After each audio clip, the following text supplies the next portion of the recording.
that lends a lot of credibility. If you come in and can be upfront and honest and say, actually in this application, I think this product over here that I don't represent would be better for you. That all of a sudden now you become a trusted advisor rather than a salesman. And I often say that we have all the requirements of space, right? Because it has to go underground and send us data from miles and miles away, and it has to work. Like, failure is not an option. We'll put on, a standard mule shoe. Ours is slightly different just for that, but it's, everybody's got one. The top drive and the drawworks really don't care whether the electrons coming at it are from a joystick or a PLC. The panel, what you see here on the left, which is now controlled by one of my students, is showing you actually the control of our brakes. As of now, geothermal is a pretty small market. If you have tortuosity, the casing will be up against the side on part of the well. There won't be any cement there. The cement will have crested around it. So managed pressure drilling, it's been defined as a process to precisely control the pressure profile in the wellbore. The key is being transparent with our clients in this case. So tell them what happened. If we had a failure, tell them exactly what happened. Whether it's our fault, whether it's whatever the issue was, we need to be transparent. I think it's very important for everyone in the industry to know what's out there and kind of what's happening downhole as well. I've probably worked on over 40 different performance limiters in my career. If I miss any of those, and the computer is raising weight on bit, and I miss any of those, I have a train wreck. The computer's going in the ocean. Here's your new colors, here's your new thing. We don't do that at all. Here's the tattoo you need to get. Yeah, here's the tattoo. Sorry about the last one. We used to fake that all the time.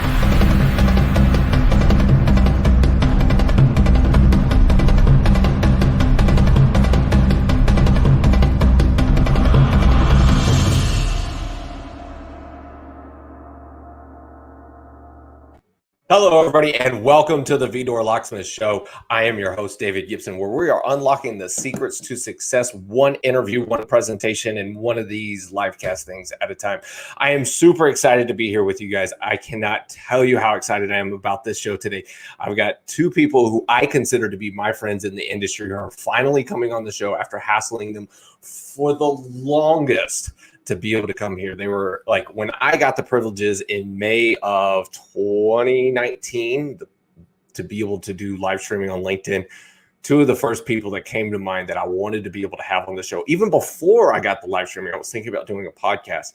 And these are two individuals I've always wanted to be able to interview. They've got an amazing story. They're absolutely awesome individuals and have tons of stories and great viewpoints, and they have educated me immensely throughout my career. Whether they know it or not, I've taken a lot from them and what they've been able to accomplish and applied it to myself. So, hey, everybody, thank you guys for being here. Please, as per normal, let us know where you guys are watching from. I don't care, even if you want to let us know who you work for and you only tune into like the first 10 minutes of the show just to plug your name and your company. I don't care. You're still watching the show. I'm happy about it. So let us know. If this is your first time watching the show, be sure to let us know that as well. If you work at a company that uses MWD tools and you have, if you're out on a rig using a Rhyme Pulsar right now, definitely let us know. We want to hear that. Show some support for the amazing guests that we have on the show today. So let's get started doing the normal stuff here. I was actually able to talk to a couple of people before the show started because I had a little bit of time to play on YouTube. So we had Adrian said he's here from Argentina. Thank you, sir. Rolf from London, who's always tuning in to watch the show. See, there's me saying stuff. Cool. Glad to see that I'm not a LinkedIn user. I don't know why some people still get that. I still haven't looked into it. Whitney Bell says hello. Thank you for being here. Lee House, as always. Lee, thank you so much. R.D. Morrison, thanks for checking in. Scott Deaton, one of the other guys over there at Rhyme. Thanks for being here, sir. I'm not going to butcher your name, but thanks for being here. We do appreciate it. Bob Godbolt, who is here today to see Keith. And Keith, I should say this, Keith Detler, is doing a special. We're doing a minute with Keith. I'm going to keep doing this for people until, we'll keep doing this until Keith gets a job. Then he gets booted off the show. and then we'll find somebody else and bring them onto the show and highlight somebody. Maybe we'll even reach out. Maybe you guys can tag Amanda Rico. Maybe we can bring Amanda Rico on the show and do like a quick little resume tip or something with her to be able to help out all of you guys out there that are, in the job search world. If you guys are searching for a job, let us know in the comment section. Be sure to, comment and communicate, network with the other people that are here watching the show. Daniel Murphy tuning in. LinkedIn user says hello. Thank you, LinkedIn user. I don't know who you are, but I love you. I appreciate you. Sam Murphy says hello from Spain. All right. Second week, I think we had somebody from Spain. Dang it, did it again. I clicked the wrong button and it just shifts all the comments down. I keep looking over here to the right and I see that I'm doing a lot of hand movement and there's a lot of things going on. I need to stop that. So Scott Dunbar says he's here. Thanks for being here. Samuel says, let's see. David Hicks, let's talk some MWD. David Hicks just started a new directional company called Capital Directional. Good congratulations to those guys on their venture, and look forward to seeing them on our reports. Speaking of which, reports, this show, every single episode of it has been, will be, and is currently brought to you by Gibson Reports. So GibsonReports.com. If you're a directional drilling or MWD service company not using our services, you are in the minority. The majority of companies in our industry are using my reports. Our reports, my reports, whatever. My cousin, if he's watching, he usually has been tuning in. Thank you for being here. He is the brains behind all of this. I just get to be the mouth. So, morning, mighty wild dudes. I haven't heard that one yet. Any MWD acronyms, feel free to throw those out as well. Tuning in from West Virginia. Hello from India, Florida here. Watching from Conroe on days off. We got Ari from Dubai. Calgary tuning in. Pakistan. Sorry. Sunny Scotland is where Scott's posting from. Andrew Quinlan, representing BTech Solutions, Exotic Metals Machine Shop. Watching from Houston. See, you get to promote your thing. Jared Romero from J-Wire. Thanks for being here, man. Woody Bell says, yes, searching. Searching for the next opportunity here. Man, I wish I could see who these are. I think that's Tamara Simone's. Sometimes the LinkedIn will actually update as fast as the streaming program that I use. So I get to see this every once in a while.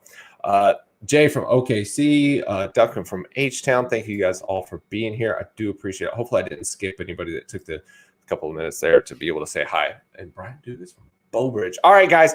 So I have a very big announcement myself to be able to make. I have decided to be able to start hosting my own conference.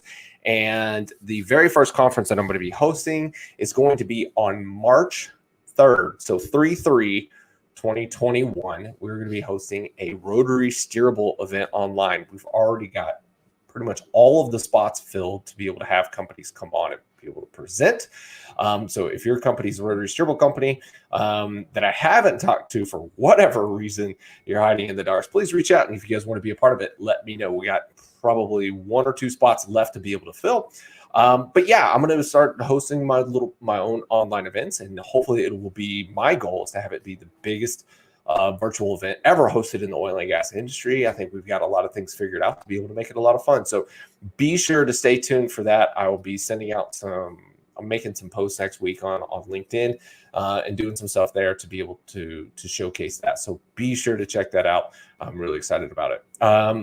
All the other thing is, guys, do me a favor, tag one of your friends, a colleague, family member, somebody in the comment section. Let them know what we're doing, what we're talking about. If they really want to be able to learn something about MWD, want to learn about the 2 of the main individuals behind our industry and a lot of the success that many companies are having is due to the 2 individuals that we're going to be having on the show.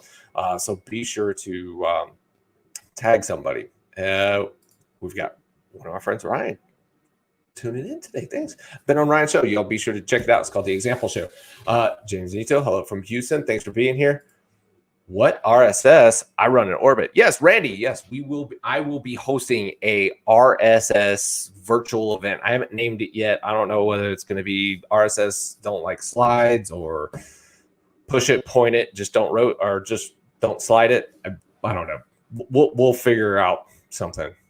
Alrighty then. Hello from H-Town. Acoustic Telemetry. Is that the name of the company? don't. Yes, acoustic telemetry is a way or a form for MWD tools to be able to communicate to a surface. Hello from Erie, Colorado. All right, guys, start moving forward. How do you tag someone?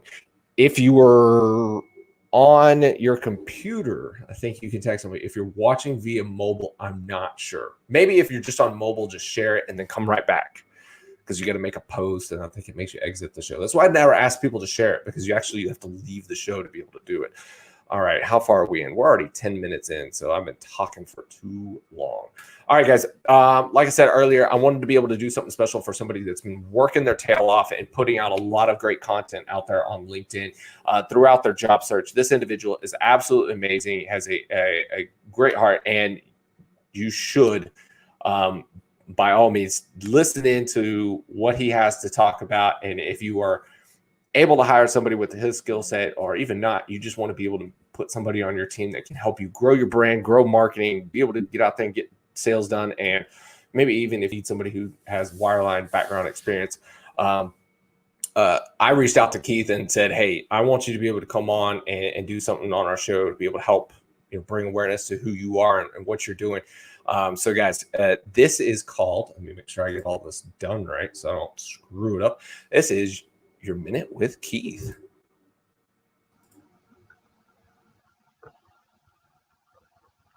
Thanks, David, for having me on. Real pleasure and honor to be here. Like you said, you reached out to me, and couldn't be more happier to get some more exposure. A little bit about myself. Farm kid, grew up in Canada and did wireline US. Started actually up in Canada as well. Transferred down, worked overseas a little bit in the Middle East. Back up to Canada, and then my wife's from Texas, so we find ourselves here in West Texas, and with COVID and everything, I'm one of the many people that affected by the downturn, looking for a job. And looking for the job, I've kind of gone back to basics, doing the basic networking, and it reminds me of some, especially talking about wireline background experience. One of the first things I would ask any of my engineers when I was a district manager, area manager, operations manager, was when they were going for their controls, what's the most important measurement in wireline? And I would get varying answers from a lot of newer engineers. They'd focus on one aspect or the other, but it basically came down to one word, one answer, always coming back to them, getting back to the basics: depth. The most important measurement in wireline was depth. And a lot of guys would overlook such a basic thing. So, I take that with, a little relation with what you got going on here with your show. Hopefully it relates a little bit and everyone can understand where I'm coming from, and tells a little bit about myself on where I'm focused on right now, getting back to basics and trying to put myself back out there to be successful. Once again, I really appreciate what you're doing for me here, and look forward to continuing this, hopefully not very long, so that you can get somebody else in here and do the same little thing. Very, very much appreciated, David. Thank you.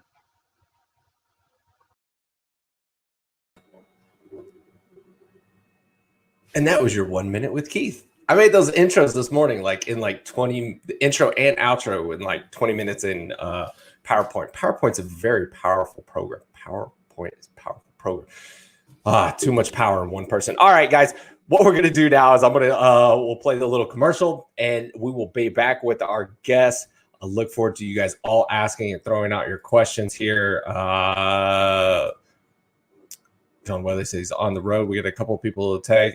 Jeremy says watching from Louisiana, currently unemployed ALS sales engineer.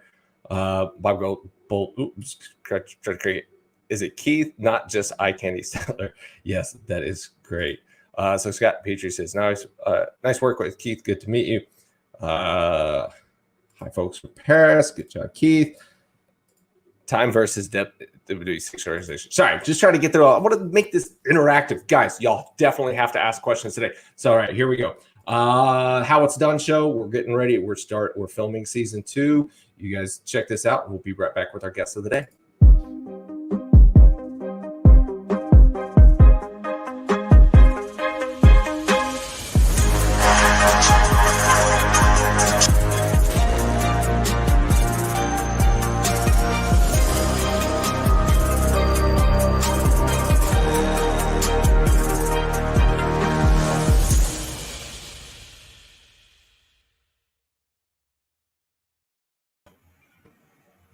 All right, and with our guests of the day, BJ Weber and Manoj Gopalan. Good Lord, I could never screw up your name at a worse time. I'm just surprised you screwed up my name and not Manoj's. It's always the other way around. Well, thank you guys for being here. Manoj, I forgot to do it. Hold on. Here, you guys talk amongst yourselves for a second. Oh, okay. Okay. Hello, Manoj. How you doing? Good. It's like every other day, I guess. There we go. Oh, there we go. I knew that there was going to be a pirate theme today, and I didn't want to be the only one out of it. And I am surprised, BJ, that you did not participate in today's theme. I don't have a pirate costume for a good reason. I'm not 12 anymore, so that's my biggest reason, I think. I bought eye patches for my kids for Halloween, and it came with like, you can't just buy like one or two. Amazon sells you like a package of like 20. So there's still, I don't know, probably about 10 or 15 of these like floating around our house, and I cannot, my glasses, I just can't do it. So there we go. I did participate for at least a minute. And so Manoj, thank you for dressing up. I appreciate it. Screw you guys. I own this costume. I live this costume. Like, screw you. All right? Like, it looks great. And it's okay. So show everybody the mug there. oh, yeah, the mug. Yeah. This mug is, I guess it's porn. I got it in Lindisfarne at the old Priory of Iona, east coast of England there. So, love that place. So, the only other question I have is, how long did it take you to dye your beard? like 45 minutes. I actually did the hair too. It just doesn't show very well. Right? Like, there you go. I didn't see that before. Yeah, no, it's here. I'll take the hat off. So, no, it's no, I did the hair and the beard. Like, dude, it's COVID. Like I'm bored. Like, what else am I gonna do? Like I'm sitting at home all day. I'm talking on the phone. I'm on Zoom calls. Like, I got like 10 hours a day to burn, man. Like what? Like, I'm out of stuff to do. I colored my hair. Don't judge me, all right? I'm not judging you one bit. I mean, it just hurts my feelings that you got bored, so you came on my show. Because obviously that's what happened. You got bored. You're like, no, right, I'll talk to Gibson. All right, guys. So I know a little bit about y'all's background, but we've obviously got a lot of people from around the world watching today. Give us a little bit of background in each one of you, and then like how you guys ended up coming together and working together to be able to form Rhyme. Go ahead, Manoj. Okay. Let's see. So this is the life history part of the show. Well, let me see. I got out of college, right? I got a job with Marvin Gearhart, who's great in the industry, passed away a year or two ago, I believe. And I went to DCU, and I got a job working for him. Marvin is, I mean, he's a bloody legend, right? And Yes. he hired me out of college. He was on the board of trustees, and he put me in a room, and he said, okay, go build MWD. I'm interested in low-cost MWD. And I said, great. I'm 19 years old. I got a job. Oh, wait. You graduated TCU at 19? Yes. Do you want me to make you feel worse? Yeah, go ahead. I was a freshman at 14. I graduated with an engineering, math, and physics degree. So 2 degrees and a minor. Turned 19 a month before my first, no, let me say I was 19 and a half. Let me see, 1993 to 78, 1997. Yeah, I was 19 and a half, 19 years old, got out of college, got a job with Marvin. And he said, build some MWD tools. And I said, great, thanks for the job, Marvin. What's MWD, right? And I mean, you don't have anything in college, right? They don't teach you these things. So I'm he just puts me in a room, and it wasn't a huge organization, right? So it's just me and a couple other people. And I do what I always do. I just read and just dig deep. And I took me about 4 years to not be a blithering idiot and an incompetent. But he was patient with me during that time. And near the end of it, I managed to build some stuff that was finally better than what you could go buy, right?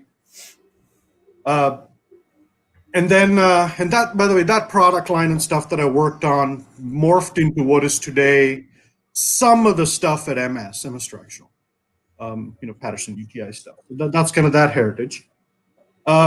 In that time frame, I met this kid, this high school senior called BJ Weber, right? I had a vendor and a friend who owned a machine shop in Fort Worth, and his daughter, Carrie, was dating this kid in high school. And so Ron calls me up and he's like, hey, this kid's dating my daughter and he's thinking about going to college and he wants to do engineering. You're an engineer, you're young, you can talk to him. So BJ came over and I kind of just did a tour of the facilities and I just talked to him about engineering in general. And he ended up going to TCU as an engineer. When did you start, Beach? 2005? 2001. Yeah. 2001. So I've known BJ since he was in high school. In 2004, I left Gearhart. I started a company myself because I was 24 years old, right? And people, part of your tagline for the show is, hip hop. Great, we'll talk about that later, but also entrepreneurship and things like that, right? Like, yeah. People always ask me, like, when can I go be an entrepreneur? Well, do it when you're 24, when you're not married, when you don't have a mortgage, when you don't have kids, where you can afford to lose everything and start over, right? That was it. I was 24. I had an insane amount of risk tolerance and no money, but I just did it. I just quit my job and bought a $2,000 Dell computer, set it up in my kitchen, and just started designing stuff. Found a couple investors, and I developed a bunch of products that did work. That company got acquired by Teledrift, and I was with Teledrift for a few years. And while I was at Teledrift, I kind of reconnected with BJ again. He'd gotten out of college. He was, kind of starting his life. He was out there doing cool stuff. I'll let him tell you what cool stuff he did. And then in 2008, Teledrift got bought, and I stayed around for a year, quit again. Same thing, right? Now I've got a little bit of money in the bank. I've got a kid, I got a wife, I got a mortgage, but now I have a little bit of money. I can take a little more risk. So I rent a strip mall and just start a business, right? Designing survey on connection MWD tools. And then about a year and a half into that, I need help, right? I don't want to do all of this myself, and I can't do all of this myself. So I reached back out to this kid, BJ, who's now, graduated, job, married, master's, and I suckered him into,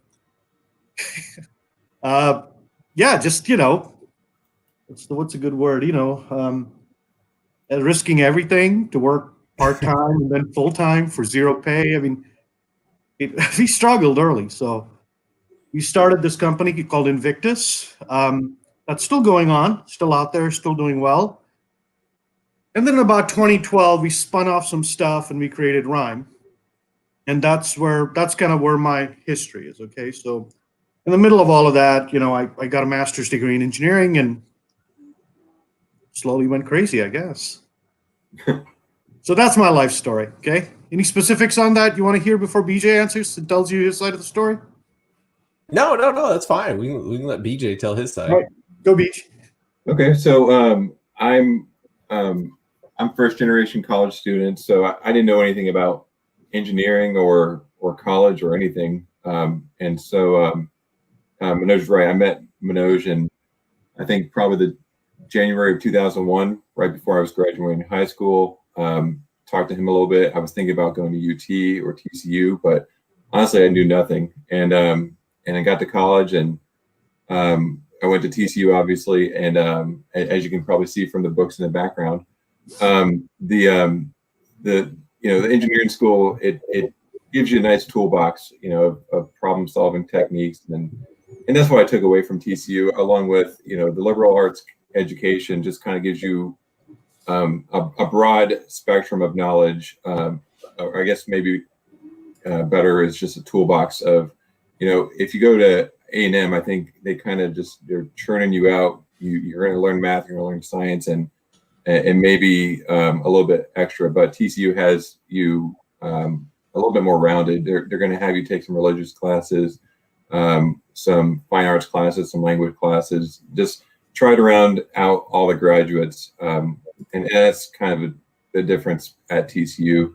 Learned a lot there, and when I graduated, I had a job offer from Schlumberger as a field engineer, and I had a offer from Marvin Gearhart again, and this is 2005 after Manoj had left, but I had an offer from Marvin Gearhart in 2005 as a development engineer, and so I took the job, even though it was less pay. I took the development engineer job, and glad I did. And Marvin did something similar to me, what he did with Manoj, which is at that point he had sold his company, like Manoj said.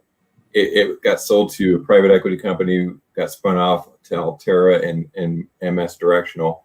So Marvin went down the road, and he was, if I remember, 76 or something at the time. Like, this guy enjoyed making companies, enjoyed wheeling and dealing, and brilliant guy.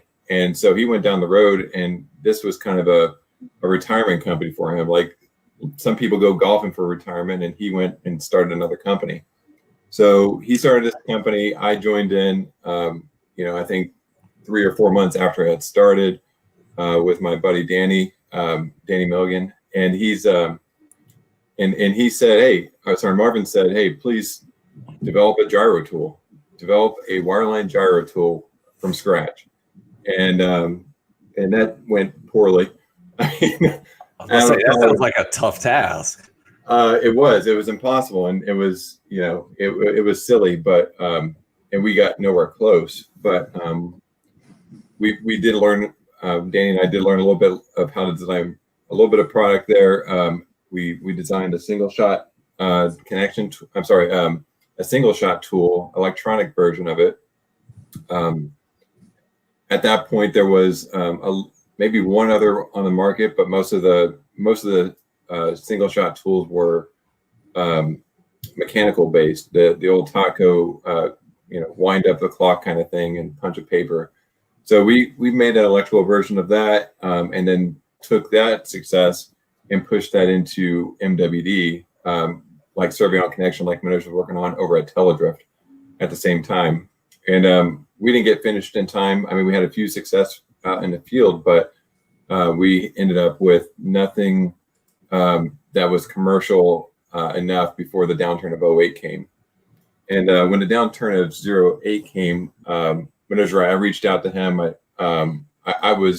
I left Marvin before, a few weeks before it went down, and I reached out to Manoj, said hi to him, said thanks. I hadn't talked to him since 2001, and I said thanks for introducing me to engineering. And I'm not sure if you know, but I went to Marvin's and kind of had the same career path as you did to some extent. And then Manoj tried to get me to work at Teledrift, and at that point I had already taken a job at an electric company called Tenaska, and that was a fun job. I really enjoyed that job, which was scheduling power plants, analyzing the market, watching all these different, the electric grid is such a complicated beast, but it's all market driven. So you have all these power plants coming on and offline based on economics, and you've got to make sure. I mean, there's very little storage on the grid, so everything has to be dead on. So you have nice 60 hertz power coming out of your wall. Otherwise, things go wrong. So that was an enjoyable experience. But Manoj is right. Manoj started up Invictus after he left Teledrift and needed some people to help. And with my experience at the electric company, I was working basically 5 a.m. to I think 2 p.m. So that gave me a chance to work with him from about 3 p.m. to 7 p.m. And so we did that for about 6 months and felt each other out.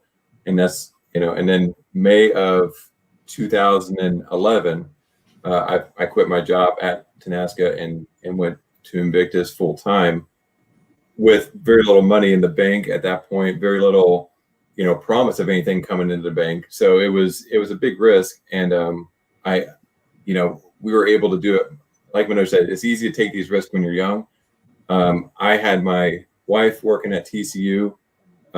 she's been working there since I guess 2008, and that kind of helped kind of buffer some of the risk. Whether it's having healthcare insurance or just paying the bills. So that helped us get to where we needed to go and take these risks. So I guess at this point we're kind of at 2012 with the spinoff of Invictus to Rhyme. So why don't you go? I've been talking for a while. Why don't you go now, Manoj? Testing. Attention, please. Feel the tension as soon as someone mentions me. Here's my 10 cents. My 2 cents is free. A new cent, you sent for me, David. So, dude, man, like, come on, it's your show. Ask us questions. We're at 2012. We started Rhyme. We're here. So prior to starting Rhyme, obviously you guys wanted to be able to attack the pulsar market. I do believe that was y'all's first product. At that point in time, what really prompted you guys to start that venture and be able to say, all right, this is the product that we want to be able to chase down? What were the gaps that you were seeing in the market at that time? I'd love to tell you that there was that much thought and prescience given to that. Let me take, okay. I like you guys, entire audience of the planet. I'm sorry, but there's a sun in my face. David's like, don't move the camera. You can move the camera now. You can move. I can talk to BJ. That's okay. We're good. Look, you can take the jacket off if you start sweating. Dude, it's like 32 degrees outside. I need the layers, man. It's cold out here. Like, fuck that. Look, no, it's not premeditated. Okay, one of the things I really believe in, and BJ might believe with me, is that look, sitting down in a room and just write. It's not our style. Our style isn't to say, here's a set of requirements. Let's see where we can find a disruptive technology with headroom. That's just not how it works, okay? The story of how Rhyme got started is very simple.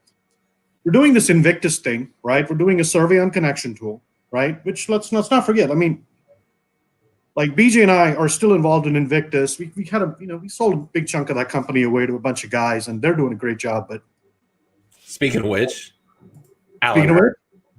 Ward, what's up, buddy? Alan is here watching. Good morning. Yeah. Alan's the president of Invictus now. He runs that show, and that's people get a hard time, they have a hard time understanding that business, right? But Invictus is built all around scale and simplicity. That is a 5-foot-long MWD tool that does ink and as and tool face. You throw it in a collar, you push it out of a rig, you pick it up a month later, you bring it home. Like, when I started in this industry, people said you could not run MWD by itself. Like, it just, manless MWD, not possible, okay? I'm going to call some of you guys out by name, but some of you did say that. And I said, well, screw that. I'm going to do it. And I did it at Teledrift, and we did it at Invictus. Well, while we're at Invictus, a friend of mine, a longtime colleague, Carl Spring, had started a new career of his at Cambie in Canada, right, with Ivan Cottage. And Ivan, if you're listening, hey, buddy, I don't think he is. But Carl walks in and introduces us to Ivan, and Ivan's like, who are you guys? What are you doing? Like, well, we're doing the survey on connection. It's like, okay, I'll build me a pulsar. So he's a little aggressive, right? Like, he wants something, he's going to go do it. Like, he's just an interesting guy. I like him. And Ivan's like, build me a pulsar. And I'm like, why? You've got like 5 in your fleet. Like, you've got 5 different varieties. Why do you want a pulsar? He's like, no, build me something different. Build me something better. And I said, fine, we can, but we're not going to sit here and be in the business of building the same thing that you already have slightly differently for less. Like, we're just not in the business, okay, of doing that. So, I knew that there was, different ways to make valves and pulsars, okay? And we said, rotary valves are out there, rotary pilot valves are out there, rotary pulsars are out there. Let's make a rotary pilot valve driven thing. But we need to add a lot of new stuff to it, kind of really move that thing up. And so we did a prototype for Ivan. He liked it. And then he said, hey, I want you guys to do more for us, specifically, more MWD equipment. And we said, okay, well, Invictus is really a rental business. It's a service company, right? It didn't make sense for us to have the directional drilling product sales inside a company that's a service company. So we said, okay, let's split the company that builds and rents things, a service business here, and let's move the, product sales business elsewhere. That's how rhyme split out. That's how the genesis of rhyme is. It's not a premeditated thing, right? It's organic. People say do something, and we say, yeah, sure, I guess we'll try. And then here we are today. Does that answer your question in a long-winded and slightly confusing way? Yeah, I think that's a great way to. What were some of the biggest challenges you guys faced early on when starting Rhyme? It was 2012, David. The world fucking ended. Like, 2012. Like there was a gigantic crash in 13 and 14, right? No, you're up 14, 15. What years were they? 14. The all end of 14 is when it crashed. Okay, well, it still sucked. Okay, no, it's hard. I'll answer it, but I want BJ to answer it probably because he's going to do a better job. You know, it's a managing expectations is a lot of what we do. Okay, what I mean by that is we're not, we're pretty brutal about saying we're not going to do that. Like, we're just not going to build that for you, or we're not like that. You can't afford it. So when customers come to you and they say, do this, we want this, and usually our answer is not, sure, give us money. Our answer is usually, you don't want it. We can't afford it. You can't afford it. Let's not, like, managing what a customer wants and delivering it is a big challenge. That was tough for the first couple of years. Okay. Customer has a wish list of amazing products, and us try to manage the politics of, we want to try to get there, but you got to be patient. That was one. It's hard to get early adopters, right?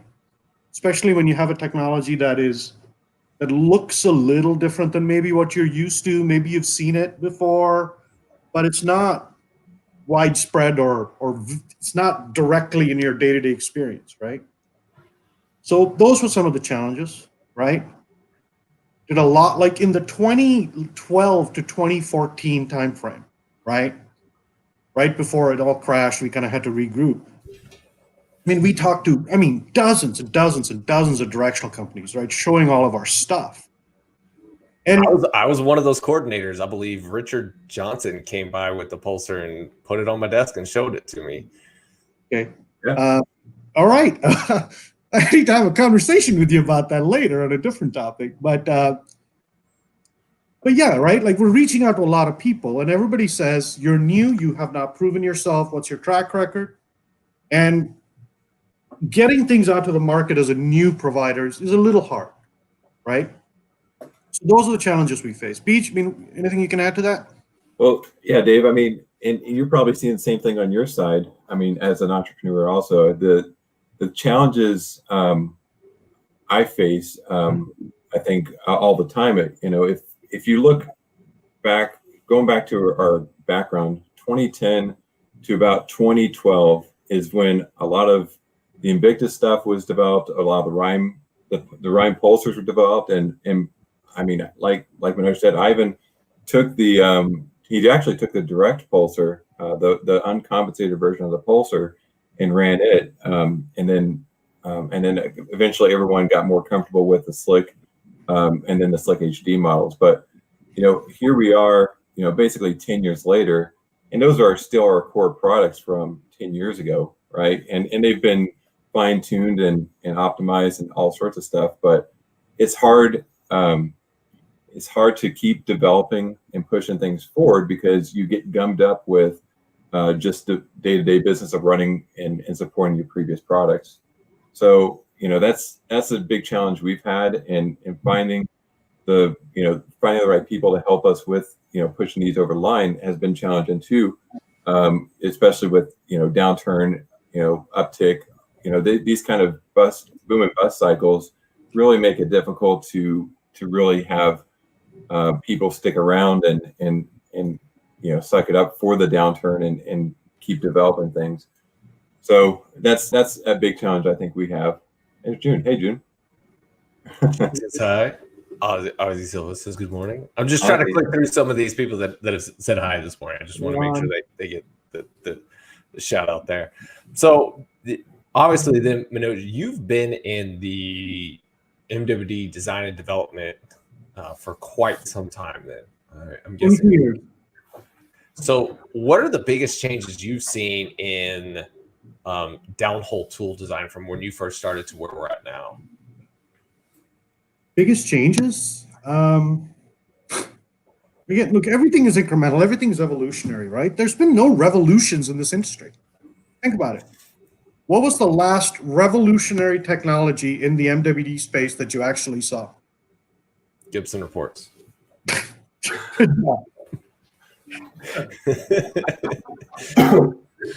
like shameless, it's like shameless self marketing. That was awesome. Good job. It is my show, so. No, but okay.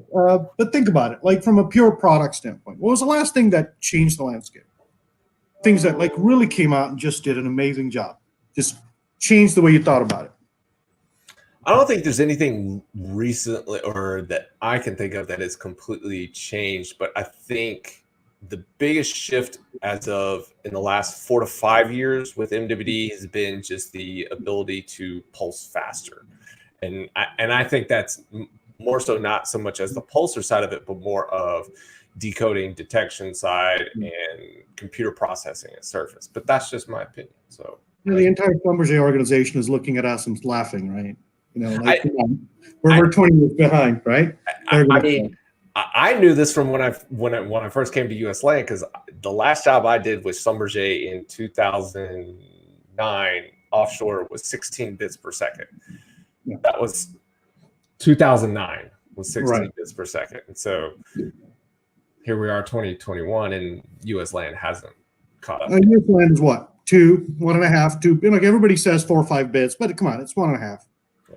I mean, people claim they're growing that fast, or people claim they have the ability to go that fast. Well, I mean, I know people who are running 2 to 3 bits right now, mud pulse with standard tensor style gear, right? Like they do that. And I have people that say, no, like we're going on 1. That's what we're going to do. Leave us alone. But evolutionary, right? If you look at every part of what you intellectually comprise an MWD system, everything has evolved a little bit. The last real revolutionary concept, in my opinion, there's been a few, right? Like acoustic telemetry. Like Drumheller over at Sandia has been working on that for, well, at least he was forever. And the guys at Exact Extreme took that and made that kind of a product, right? Yep. And now you're seeing some of that spin off into kind of completion spaces and maybe MWD space. But that technology has limits, right? EM. Really interesting concept. Russians have a lot of early work on it. There's some companies, your service, or in the early days following through the Nevis guys, Blackmax, Blackstar, that time. And then you've got, that EM technology is now getting to be almost passé. Like everybody can do EM almost, right? EM is becoming more common. So that's been a big shift in the wavy telemeter data. I mean, just continuous wave, right? Siren, Schlumberger. Those are kind of the revolutions, okay? But everything else is evolved. It's evolutionary, okay? Processors. Processors are faster, pull less power. Power sources, downhole, batteries. Price point hasn't really moved too much, but I will tell you that I think the reliability of battery packs has gone up significantly, right? Connectors, memory chips. Every little bit has moved forward. So if you were to say, what is the big things that have enabled the improvement in quality, it's not one thing. I mean, for us, it's the realization that, at least for me, that the metal is interesting, the electronics is critical, but it's code. Like it's just code, right? The ability for a small team of people to write mountains of code, both downhole and on surface, and manage that data properly is really what's changed in the last 10 years, right? Now, over the next 5 years, you're going to see a lot more there. You're not going to see a lot of innovation in hardware, in my opinion. You're not going to see a lot of innovation in firmware, right? Or electronics, really. We're not inventing new physics here. But you're going to see a lot more in code. Okay, so cloud computing, distributed networks, machine learning, artificial intelligence, whatever words you want to use for that, right? But just that's going to be the next thing. So that's my opinion. So what do you think, between the two of you, what do you guys think are the next things that we're going to be able to accomplish in the MWD directional drilling space? Well, I think, I mean, your throw out of Gibson reports as revolutionary is tongue in cheek, but it's also it's a reflection of data being more of a commodity, right? Here we are in 2021 with tech companies being the most valuable companies in the world, and that is that's starting to reflect down here. Here's your company sending out reports, data of the industry, so market research for directional companies and other people, so they know what's going on. On the MWD side, it's here we are sending out spreadsheets for morning reports, right? And that's probably going to get fine-tuned, so it's better, right? There's this link. I mean, internet is getting to be ubiquitous, and you can get it anywhere. So why not?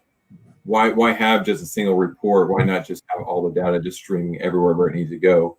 I know there's been a lot of, and like Manoj said, I mean, there's a mountain of code to do all this, to make it reliable, to make it where the data is getting to the places it needs to be. And so I see that as being one of the big challenges. Beyond that, it's how do we make it, you said faster pulsing. How do we make telemetry faster? How do we make the tool more reliable? How do we make it hotter? These are where, better. How can we improve all these different things and keep the economics where people can afford it? Like Manoj said earlier, someone can come up to us and say, we want this. Well, you may want it, but you're not going to make any money on it. So what's the point? I mean, that's what we're in the business of doing is to make money and make sure that we don't, burn a company down starting out a new technology. So given that's kind of like the future and stuff, and I know that a lot of people are wanting to go towards more remote operations, and obviously, internet helps with that. So there's like remote operations, there's drilling automation and things of that nature. It's a personal opinion of mine that I think one of the biggest bottlenecks from a technical standpoint, if we can get past cultural standpoints, is data telemetry and the rate at which we telemeter data. Do you guys agree or disagree? And then what do you think are going to be the next steps to where we can get better, manless or remote operations? Go ahead, Manoj. Why do you think you need a lot more data, David? Let me beg the question. Why? It's U.S. land. How many tool faces a minute do you need? You need 3? You need 30? How many bloody do you want a gamma every millimeter of depth with no statistical relevance? Like, would you like that? How much data do you need to directionally drill a well, man? Like, seriously, today, without blinking, you can do 2 bits a second, okay? Right? Like half-second pulse width, 1.5, 2 bits a second. We can do that. Like, it's pretty reliable. Yeah, extended reach, 3 miles out, 3 miles down, it might be tough. But hell, it's not like your ROP out there is all that great. You're not really worried about steerability. You're just trying to just finish. How much data do you need? Why is the bandwidth from the bottom of a well to the surface the limiting factor for you? I don't know. It's not. It's for you guys to answer the questions, not me. No, dude, I'm a crack dealer, all right? You tell me you want better crack, and I'm saying why. You already got the crack we make. How much faster do you need, and why? I think it's not just more tool faces. I think it's more information holistically from downhole, so that if and when you can have a fully closed loop system. So first part of the closed loop system would be either there's two parts of it. Either faster data coming uphole to be able to feed the surface systems to be able to make better decisions on how to be able to continue drilling, not just be able to steer and placement of the well, but how to be able to drill more weight, less weight, higher rotary, those kinds of things, shock vibration, whatever the case may be. And then the other side of that is then be able to communicate back downhole to essentially, whether it's rotary steerable device or just the tools that are down there to be able to change sample rates, make adjustments. I believe those are the two things that are hindering us, or at least is the bottleneck to really being able to achieve like some really crazy things on the drilling automation side. We're doing 300 meters an hour. How much crazier do you want to be? Like, slow down. Like, you're killing me. Like, yes, if we had a much faster uplink, okay, and significantly faster downlinks, and be able to close the loop between, say, a real high-end LWD formation test platform attached to a highly configurable rotary steerable tool, okay, and a fully automated rig with surface measurements and a digitally PLC, whatever, smart controlled, and tie in like, all of this offset well data and statistical modeling and like you could build this huge ecosystem of highly sophisticated solutions. Okay. Where's the money in it? Like, are you willing to invest like $20 billion doing that? I mean, if I had $20 billion free dollars, yeah, I probably would. But I don't have $20 billion free dollars. But no, look, I'm not trying to be flippant here, right? We're all going to push the technology forward incrementally. But what you're saying is, I see the next mountain, right? Which is taller than the one I've got. I see the beauty, efficiency, and the poetry of a beautifully controlled, closed loop, really nuanced system, okay? And I'm telling you, we have the technology to do that today, right? Schlumberger will give you the data bandwidth you want. You dual telemetry, right? You can get EM, 4 or 5 bits on EM, 4 or 5 bits on mud pulse. That's 10 bits a second right now. You throw enough money at it, you're going to get all the uplink you need. Downlink, goose the rock, do the offset well stuff, right? Do an EM downlink with offset wells and throw the rock. We can do this today. The rotary steerables exist. The LWD tools exist. The formation test LWD tool, like all of the pieces of what you're talking about exist. It's not that we can't do it. It's nobody wants $10 million downhole and $10 million on a rig for $4,000 a day. The economics don't pay for it. Can you, if you open it up even another notch, an amazing, exotic, beautiful system, sea change like that, can you pay for it in productivity or a significant reduce in AFE over time? I'm done ranting.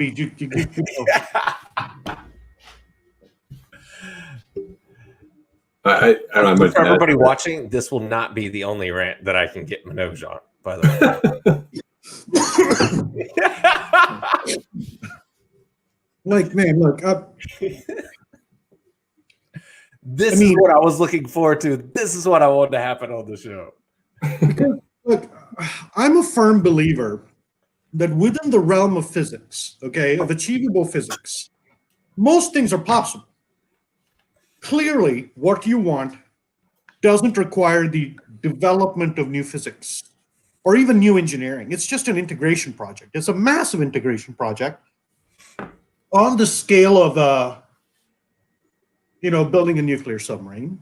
That's a massive project, right? Huge data fusion, real physics problems, lots of thermals, lots of hydraulics, lots of like putting a nuclear reactor on a thing that goes 1,000 meters under the water is not easy, right? Like we've been doing that for 50 years, 70 years now. Clearly, we can do this. The problem is not engineering. It's economics.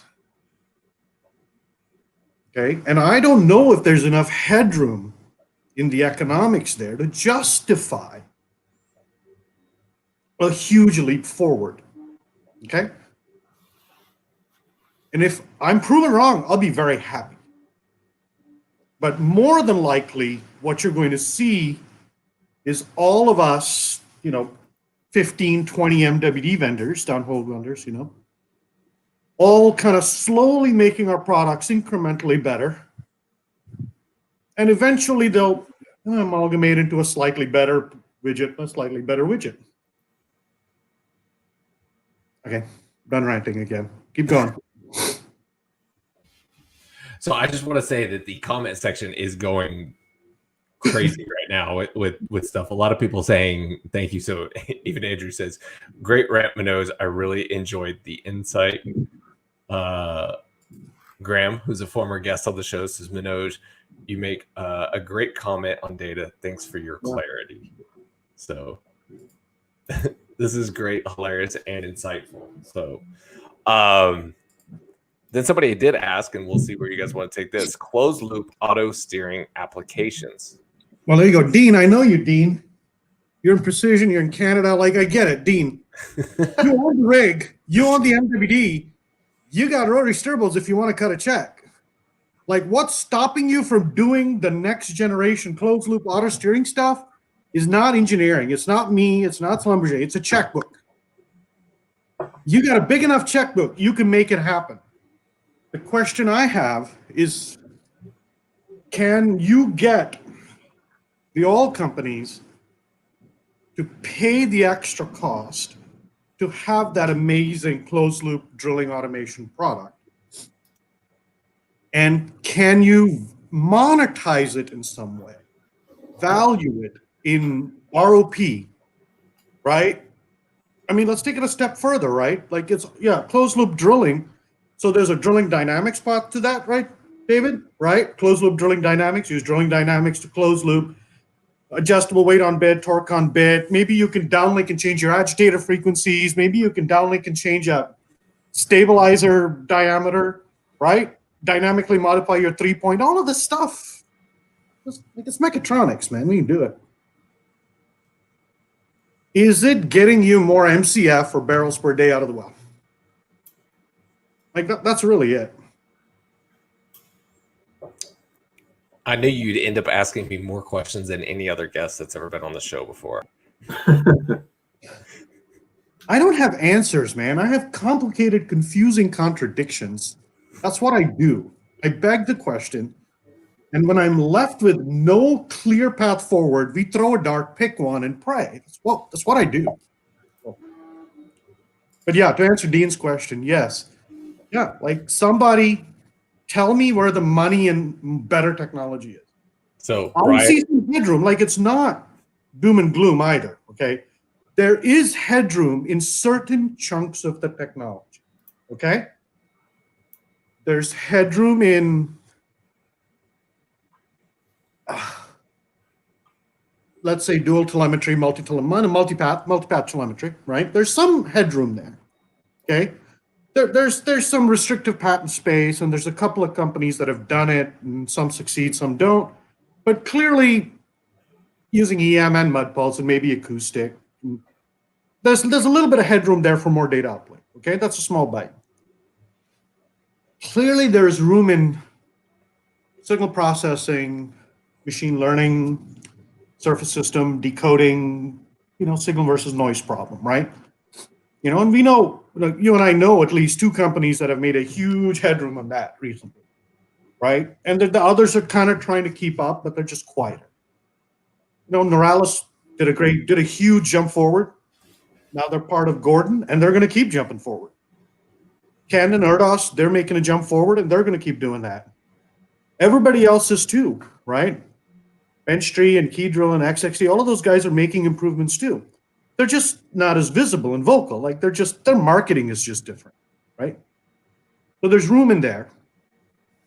There's room in higher temp, okay? 200C kind of markets.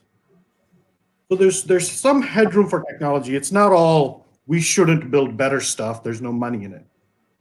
There's money and there's market and need in certain chunks. But I'm not signing up for any more pipe dreams, right? This is like my fourth or fifth downturn. Like I'm just glad I can afford the hat at this point. Okay, I'll go back to one of the other things I had asked you guys about a little bit earlier. So, and this is a conversation I know that we've had before, but I would love for you guys to be able to share this. Is y'all's thoughts on being able to build a better remote MWD system or a manless MWD system? Because you guys already accomplished that, like you said earlier, with Invictus. And so, like we were talking about before, we were talking like way off in the future doing the drilling automation, but the first step is really just being able to prove out. And like you said, we got to do the economics, which the economics are now pushing it towards having less people at the rig site, whether that's for the reason of consistent performance, as some operators are saying, but obviously there is an economics push to it to be able to reduce down cost and headcount. Not that I'm for anybody losing a job, but let's just be realistic with what the industry is. You guys have been successful in being able to build a manless MWD system. What's it going to take to be able to get from just something that's like a survey on connection to being able to have a tool that is as close to manless as possible at the rig site? I'll start with this one. So, I mean, it's a good question, David. I mean, you've got several problems, right? The first problem is logistics. There's a reason there are MWD hands at the rig site, right? We have to build these tools up, double check them, triple check them, put TFOs in, all this mechanics and setup to make sure we have a proper job, right? Orifice poppet combinations on the lower end. All this stuff is critical for a good job, right? No doubt about that. Tool goes in the hole. The MWD guy is there to, make sure everything's working correctly, make sure gamma is being logged appropriately. All this stuff is being done. So the question is, what can we do to simplify things at the rig? Can we build a tool at the shop, load it in the collar, and just put 2 or 3 sticks at the rig, and a directional driller picks it up, does a DAO instead of a TFO. The driller's assembly offset, make sure everything is scribed correctly to the motor, and then take off from there. The gamma logging, can that be done remotely? I believe it can. There's a lot of things that can be done remotely related to data that would reduce the headcount. There are, with COVID hitting back in March or so, you saw a lot of rigs come off, and you saw a big push for the headcount to get lower at that point. And people came up with kind of ad hoc solutions. Here's a team viewer session to go to a laptop that's set up in the MWD trailer. There's there are lots of different technologies that get us there, but how do you make it fully integrated in where you have less risk of a failure down hole? Manoj, go ahead. I got it on my throat. If you want it, you can do it. Nothing's stopping you today. We have all the products. We have all the technology. There's no physics, no science, you can do it now, man. What's stopping you? We've been doing it for 15, 20 years already in small scales. There's a politics problem. There's a liability chain problem, right? The company man on location is looking at the directional driller, and the driller and the tool pusher saying, all right, this thing needs to work. At the end of the day, you're talking about a piece of hardware, right? Can you do this without a guy on location? Yes, of course you can. Is the equipment reliable enough to where you can just throw it out there for, set it up for a bit trip, go home, come back at the end of the bit trip, swap tools? Yeah, we can do that, right? So why aren't we doing it now? You have everything you need.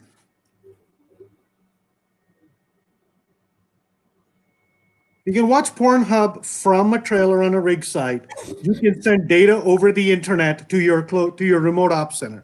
All right, like the LinkedIn is full of pictures of everybody's sexy remote op centers. These things exist. What's the thing that stops us from doing it? Not me. Not you. Why don't we do it?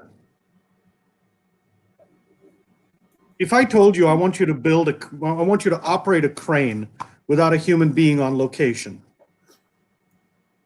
probably do that all day long, right? With enough cameras and enough safety features. You can fly a bloody fighter ship over the Arabian Sea without a pilot, right? Go to Mars without a pilot. Of course we can do it. The problem is not technology. We have all the technology you need today. Of course we do. Clearly, 15 years ago, 10 years ago, I would have said, man, we have spotty internet connections. We're out in the middle of nowhere. I got to get a SIM card and a cell tower, and my bandwidth sucks, and databases crash all the time. And that's not true today. You can do it. We do not need to innovate any new technologies to make remote ops work today. We may want to do a little bit of integration, like BJ says, right? Tying in the data. So it's a little more seamless and packaged.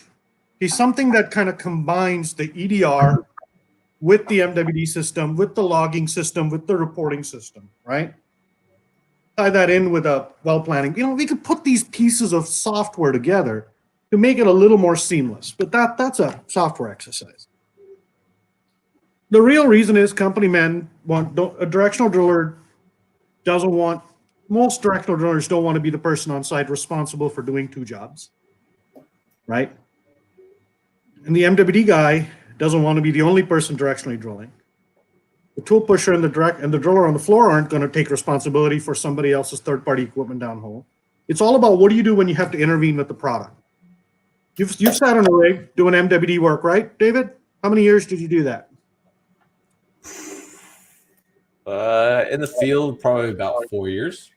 Okay. How much of that time did you actually spend working on MWD, and how much of that time did you spend watching DVDs or lifting weights? Or I would say it was about a 50-50 split as far as the amount of time you actually spent working. I know as this, when I was a coordinator, I used to always tell my field hands, you don't get paid for when things are working. You only get paid for when things go wrong. Right. Yeah, it's similar to a pilot, right? I mean, what the job description of an airline pilot is, 90% boredom and 10% sheer terror, right? And it's a similar thing for MWD guys. They get to sit around, but they're there for an emergency. They're there to swap out tools when things go wrong and troubleshoot, change out transducers, change out cables, all this stuff they know how to do to troubleshoot when things go wrong. That's what they're there for. And the rest of the time is babysitting computers, logging data. And it's a valuable service, but can it be done remotely? And which is your original question. And I think Manoj is right. I mean, there's not much stopping you right now. There's a lot of integration that you can make to make it better, but there's not much stopping anyone right now, except mindset maybe. This is a psychology problem. We want to think of it as a technology problem or an economics problem, and it's not. It's a psychology problem, which is tied into risk aversion, liability, territoriality, all of the soft parts of the business that we as technical people want to just ignore. But that's what it is, okay? Some companies out there believe in it, and some companies out there don't. Some vendors believe in it, and some vendors don't. So that's a nice 20-minute non-answer. Let's move on to the next one. It may have only been 10 minutes. Possible. All right, so here's something I've been debating about with some other random people that I talk to in the industry, and I would love to be able to get y'all's opinion on it.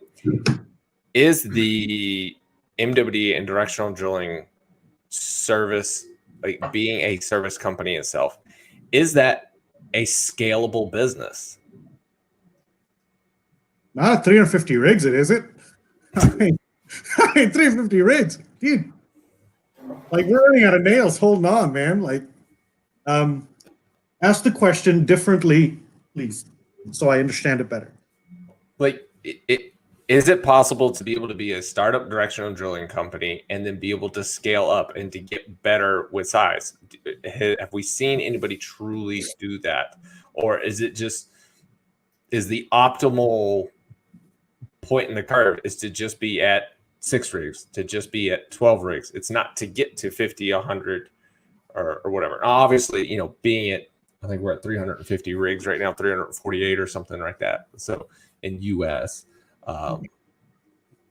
is the directional services business scalable? Yes. Call Jason Dickinson, call Terry Fred, call Steve Dixon. Clearly, clearly you can scale these things. Now, Steve's a little bit on the smaller side of that. But Total went from 0 rigs to 30 plus, 40, I don't know, their peak.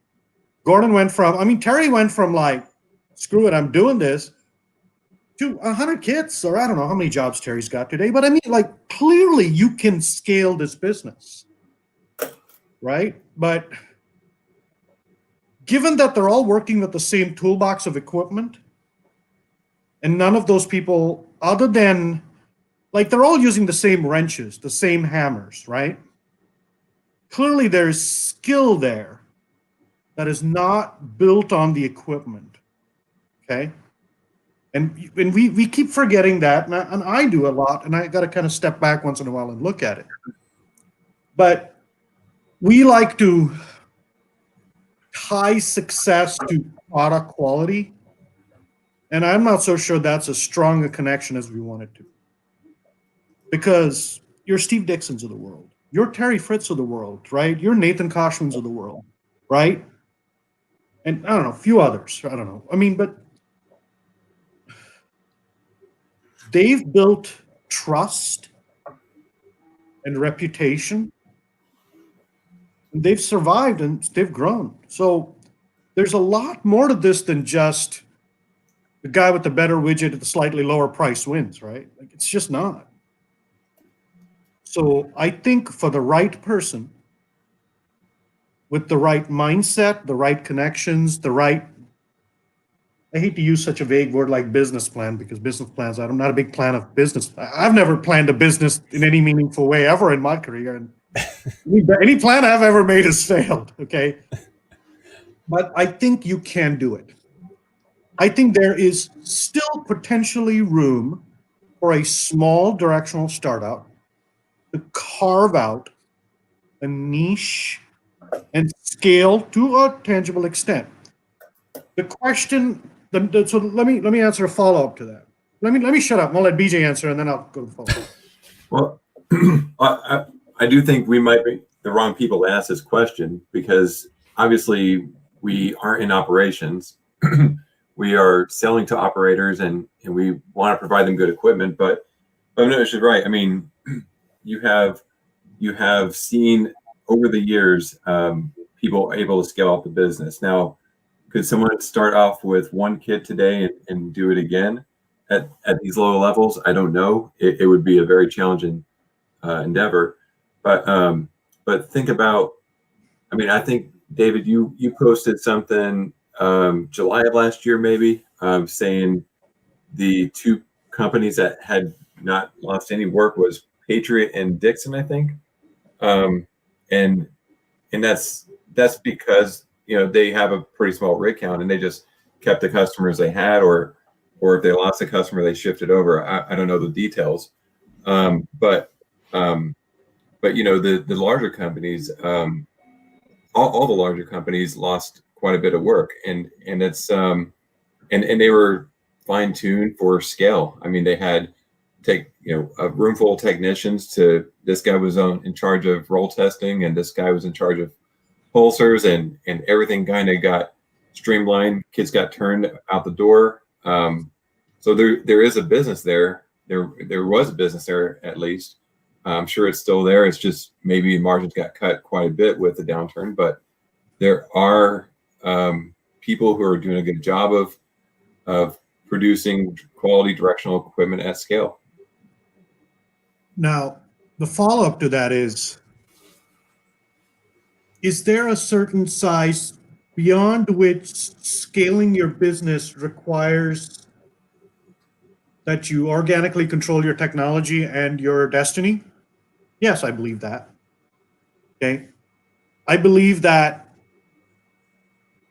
beyond a certain number of rigs, you got too much skin in the game. You got too much risk. You got to be the company that owns the technology. Okay. And I truly believe that because I've done it before. I mean, this is what we did at like Multishot. It's a great example, right? Prior to Multishot, prior Altera, No Drift, prior No Drift, ProTech, like that old, like Carl Spring and Roy Noble, right? That chain that came up through, that is today UTI Patterson MS. Like those guys, I mean, they made a commitment early, right? Roy and Carl made a commitment early to saying, like, we cannot be beholden to vendors. We just can't be. We need to be able to manufacture and control the entire widget, right? Yeah. And from about 2003 onwards, clear out to today, right?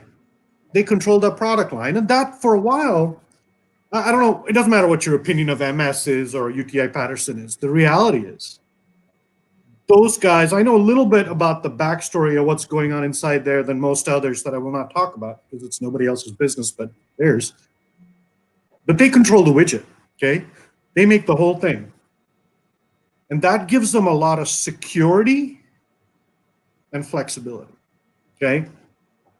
And very brutally, honestly, it gives them better COGS, better costs, and better price points. So if I was to say, if you were to say, Manoj, start a directional company today, my answer is going to be, fuck no, I don't know anything about directional drilling. Like honestly, like, no, I know nothing. Like, I vaguely know that you point the bit that way and there's this thing called reactive torque and like magic happens, right? Like I'm a compass, not a rudder, all right? Like, just keep that in mind. That's what I do. Beyond 10, 15 rig count, I really think you need to start thinking about really controlling your technology. I think that is important for a couple of reasons, because let me see how can I say this in a different way? One of my best friends, right? And I'm just going to throw him under the bus because he's never calls me. Jason Dixon over at Total, all right? Like, Jason, if you're listening, screw you, call me. Somebody tag Jason in the comments.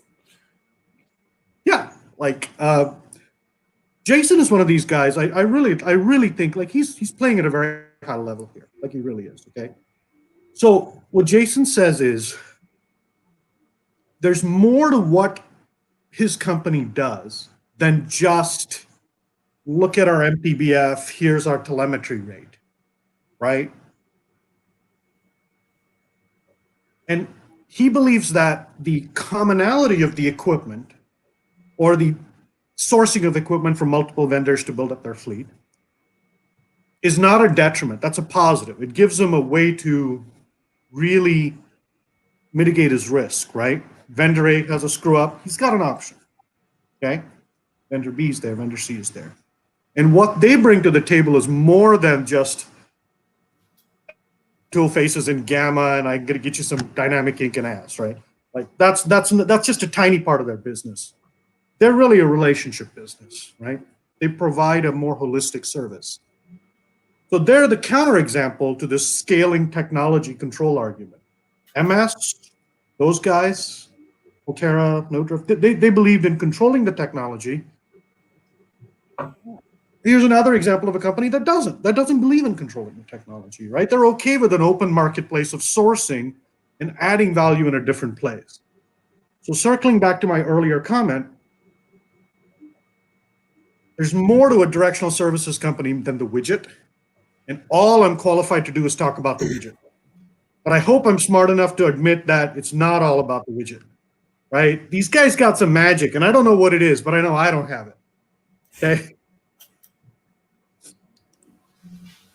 Well, Before I forget, then, since we are talking about widgets and stuff, you guys also had another venture, and I've been teased about you guys sharing a bit of news about it. And we still have we're still at high viewership, so we haven't lost anybody throughout the show here.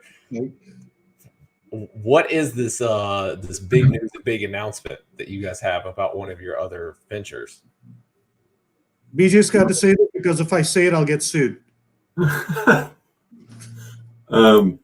So we've got well, we actually even have another announcement after this one, Dave, that we didn't even tell you about yet. But we'll start with the first one. Yeah, we got double announcement day. It's crazy. What's going on, man? Lots going on. This is why we're never on the show, because we're so busy making things happen in the background. But yeah, too busy for this silliness. Well, I do appreciate you being on the show and the kind of words you said at the beginning. That was nice. I'll have to pay you under the table later for that. But we do have an just keep sending these, and I'll be fine. Was that my actual check? Yes. It's sitting here on my desk. I haven't opened it yet. All right. Well, I'll get to the announcement. So we've been, as a lot of people know, we have a company called Rhyme Energy Services, and that's run by Jeff Dugan, and they have been down in the northwest side of Houston, renting out motors and selling motors internationally. These are great motors. We bought them. We bought the technology from C&J back in, I guess it was late 2019, and C&J. Was it 19? Wow, that quick. Wow. Yeah. Well, it was late 2019. I think September. So we bought C&J's assets and IP related to mud motor technology. And Jeff has done a great job. And Jeff Dugan is president. Chris Senlak, vice president down there, done a great job of getting that technology dusted off, back out into the field, and we've had some pretty good success running it. We're still selling that internationally, and but recently we just came with an agreement with Tally. Tally has agreed to work with us on a distributor and manufacturing agreement for the exclusive license for that AccuPath USBS tool. So we're excited about that. Tally's, has what we were talking about earlier. They have some scale. They have the technology. They have the operations to really take this and push it to the next level.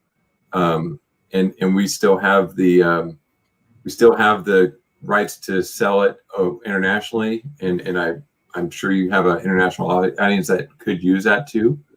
But we're pretty excited about that deal. Tally's been working with us. They've had some good success with it over the last few months, and we decided this probably was the best path to keep going with the technology. Well, congratulations, you guys, and bravo as well to Tally Energy Services and the GearCon, I guess, and Premier, as those are the two directional drilling units, I guess, under the Tally brand. So, wow, that's big for those guys. I know that was a long time coming with that project. Well, I don't know, David. I mean, are you familiar with the story of that product at all? Because I got to pitch it. Look. Thanks, BJ and Manoj. Exciting time here at Rhyme Energy, and looking forward to a great partnership with Tally. From Jeff. Jeff's watching. Thanks for watching, Jeff. Can I make a joke at Jeff? Yes. Jeff, you're not getting paid to watch YouTube videos, buddy. Go back to work. He's watching on LinkedIn. So I got to tell you, he does get paid to watch LinkedIn. Of the almost 100 people watching right now, they are all getting paid. Or at least I hope everybody's getting paid to watch this. For those that are not looking for a job, or if you are looking for a job, put it in the comment section. Hopefully we can hook you up with somebody. Yeah. No, silly jokes aside, Jeff's the president. He's our partner in that company together with Chris Senlak. The story of that mud motor product line is very interesting, right? So I'm now going to use my very small, tiny nugget of knowledge about motors and directional drilling.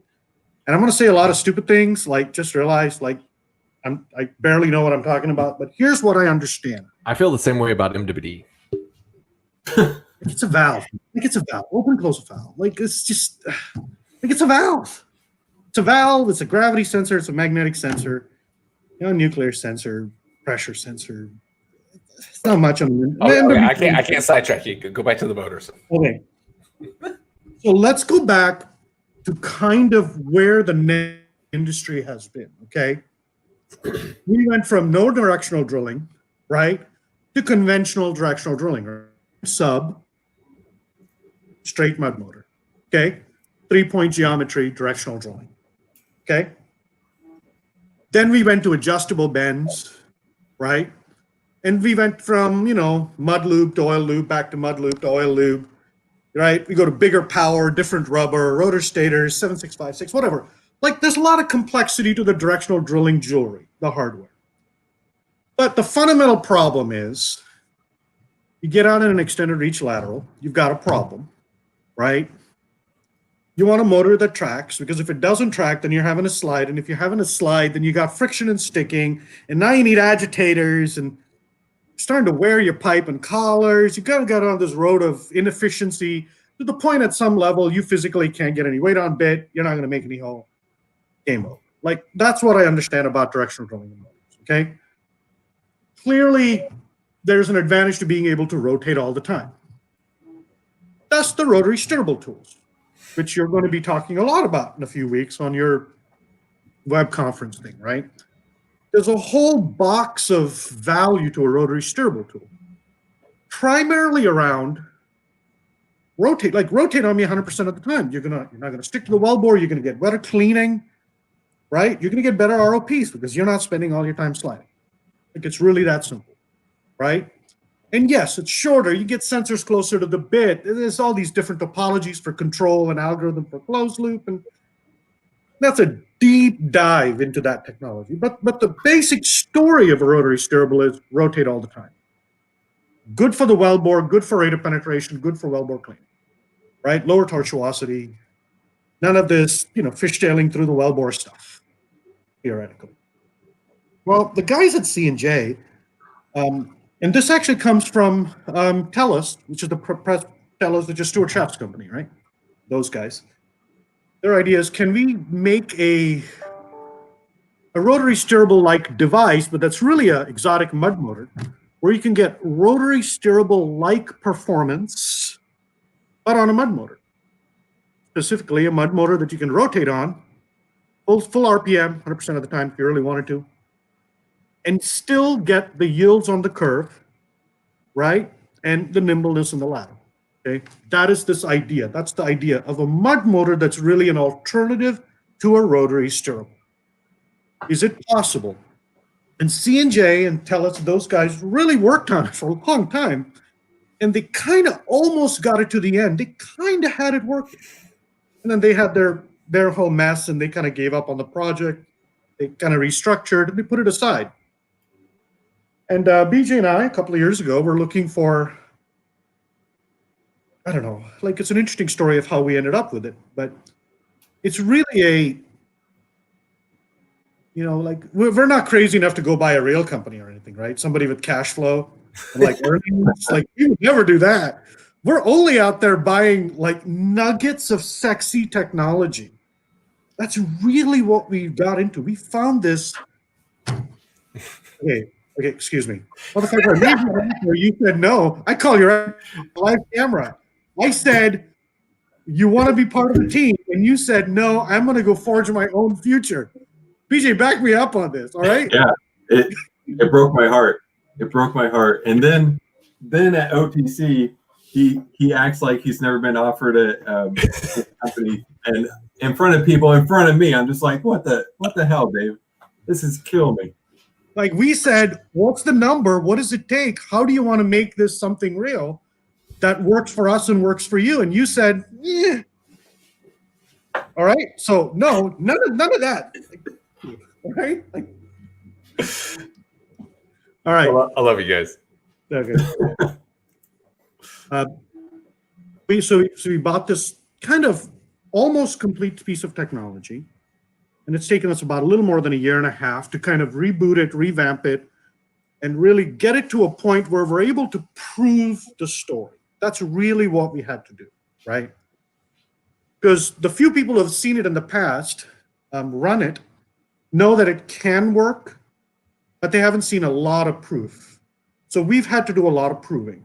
And to be honest with you, I don't think we've done all the proving, okay? But the Tally guys kind of have seen it early on. This was Quentin Burleson and Chris Doris, those guys. So they like the product, they like the story, they like the idea. They think it fits well into their organizational story, okay? And to be honest with you, we just like them. We just like them, right? They're smart. They're asking the right questions. They're us on our own bullshit. Believe it or not, we love more than we want to admit. Some of our best customers are the ones that are quiet, and we're not so sure they're helping us much. The customers that really yell and scream at us make us better. We like them, okay? And Tally is a good relationship for us because we feel like we've gotten this technology with an ultra short bearing section. What does that mean? Well, it's a 17-inch bit to bend, right? With an internal offset, right? With an equivalent 1 degree kind of bend, but it yields a 10 to 14 in the curve for 100, okay? Somebody in the mud motor world probably understood what I said. I barely understand what I just said.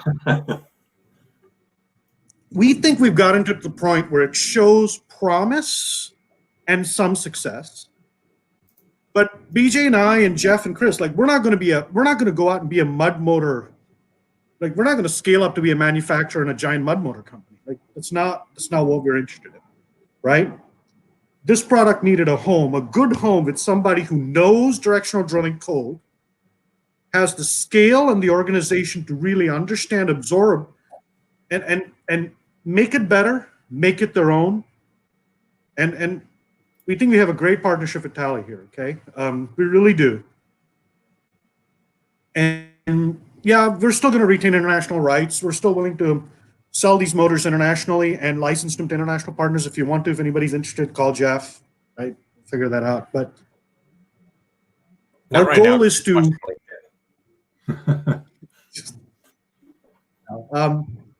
yeah, but the story right now is, can we scale this product line, go out and continue to prove the story, which is we're going to give you higher ROPs, the ability to rotate 100% of the time at high RPM from surface, and drill a directional well as sexily as a rotary steerable could, but with essentially a mud motor.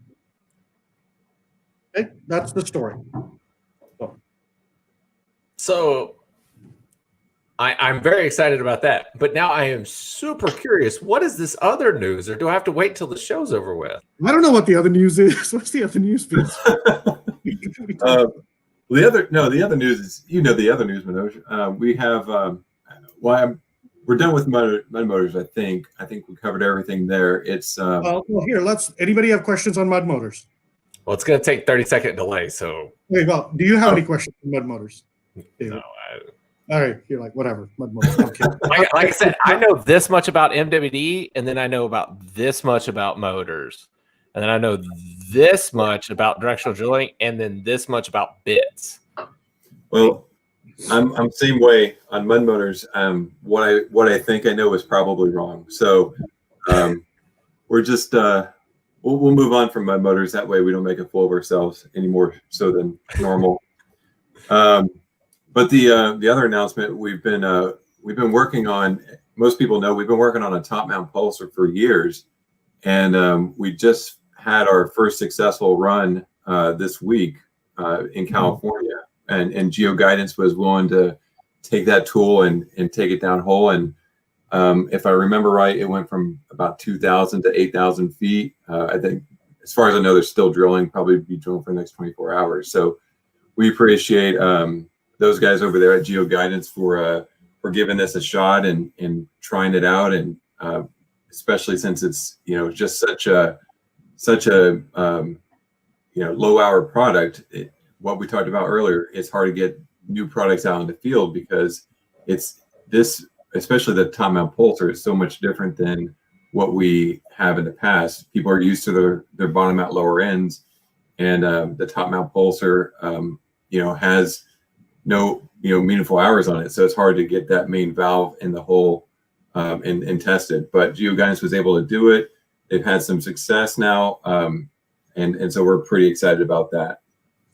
Well, I believe Joe Williams was actually tuned in earlier, saying he was watching here with GeoGuidance. So hey, Joe, maybe he could cue in and say something in the comment section. But congratulations to you guys. I know that has been a long project. There he is. He says BTD in 4 hours. There we go. So live announcements here. I mean, this is this has been a long time to get to this point. Not necessarily because the engineering was hard, although there were challenges there. But the hardest part was trying to get it into the hole and working out all the bugs. I mean, if I remember correctly, I mean, this stretches over a few years now, but AIM Directional took a chance on it, and we had a pressure up event, and I think GeoGuidance tried it 2 years ago or so, and it had a similar experience. Total did. I'm sorry. Yeah, we pissed off a lot of our friends with this top mount. Thank you all. All of you. Thank you. Just absolutely. I got a huge nose. I'm glad you didn't punch me straight up in the nose. Thank you for letting us try this. We're not 100% there yet, but it actually works now, and it's possible we even make it work all the time.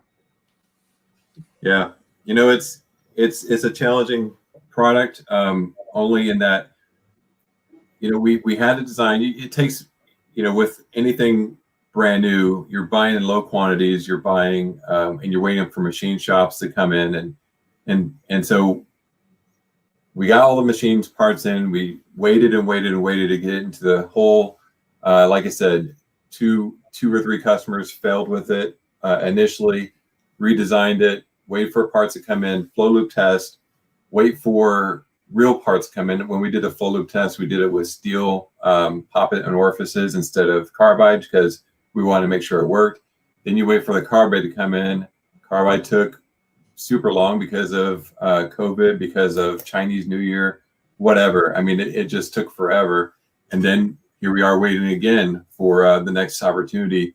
And it's, now there's half as many rigs as there were a few months ago, right? So everything just kind of compiles. It just takes longer than we ever hoped it would. But at this point, it looks like we have something that works in the hole, and I'm sure there's going to be years of fine tuning on it, but we may have something believable pretty shortly that we can sell to people. Well, congratulations, you guys. I think that's an awesome achievement, because I know that has been a project that has been in the works for a long time. I think I don't want to say I was one of the first people to hear about it, but I definitely know I heard about it when it was still just a sketch. Yeah, I mean, and again, right, it's not a Me Too pulsar. Like, that's the whole point, right? Like, the top mount mud operated pulsar topology has been around for 40 years. I mean, back to 79 Spindler, right? Like, run. We could easily have gone back to an old patent and copied it that was expired, or done something stupid like copy something, which we don't do, right? It actually took us time to design a new pulsar that didn't violate any intellectual property and was novel enough to get its own patents, which have been granted already, and actually innovate a product. We had to find the box where it was worth doing, right? And not copying and not derivative. It was tough. And yeah, this is a weird little pulsar, but it does work so far today. Okay, yeah. So thank you. It's taken forever. It's been like emotional roller coaster on this product, man. Like, it's frustrating, right? Like, I get very, very emo on this stuff, right? So you get emotional? No way. Yeah, Joseph just put in here in the comments, 300 to 150 pound pulses, awesome performance. Yeah, and I was going to mention that when I talked to Jack Simmons, he said it. I don't have all the numbers yet or anything, but he said it was operating from, I think, I didn't write down the first number, but I think it was as low as 300 gallons a minute to 650 gallons a minute. So pretty wide range and still getting reliable pulses the entire range. So that's great. I mean, it's hard to get a decent sized pulse right on the first try. You know, if you most of the audience probably doesn't know this, but like when you're designing when you're using your lower end and poppet combinations, you usually have spreadsheets, but those spreadsheets were probably derived from test data. And here we are kind of having to guesstimate the best we can based on experience, based on flow simulations. And, you know, we kind of threw a dart trying to figure out what poppet orifice combination made sense for this top mount tool based on the flow rate. So it looks like we got it right, but it looks like it may have a wider range than we had originally hoped. So lots of data still to be gathered before we can make any definitive statements like that. But it's exciting though. I'm excited. All right, with the time we've got left, I want to be able to ask you about two more things. You also had recently announced a partnership with Neighbors, and then prior to that, you guys had announced the acquisition of the E-Spectrum Technologies. Can you guys comment on those two to be able to share with us a little bit about what you guys are planning with those technologies? I'll talk Neighbors, you talk E-Spectrum. Deal, Beach? Sure. Okay, so Neighbors is interesting, right? Again, it's another one of these like serendipitous luck. Like we get lucky way more than we get like it's not like the entrepreneurship part of this should be, look at how hard we work. We have this magic secret sauce that makes us successful. No, like we're winging it. And sometimes we just are in the right place at the right time. Okay, and that's Neighbors. Like those guys it's a beautiful story, right? Like Ryan acquires Navigate Wolverine. Ryan gets acquired by Neighbors. They commit an immense amount of internally, put together a real top-notch team to build a entry-level tier 1 LWD product, right? Which is, EM, mud pulse, drilling dynamics, ASI gamma, pressure wall drilling, resistivity, 3-frequency, CWR. Like a nice entry-level tier 1 LWD platform. Okay, and Neighbors had a specific business model for that, right? But again, like every other company, everybody's rethinking their strategies. Okay, so we kind of got aligned on the idea that Neighbors is looking for a way to find a way to market these products beyond just as part of their vertically integrated service offering. Okay, which they're still going to do, and they are doing. Okay.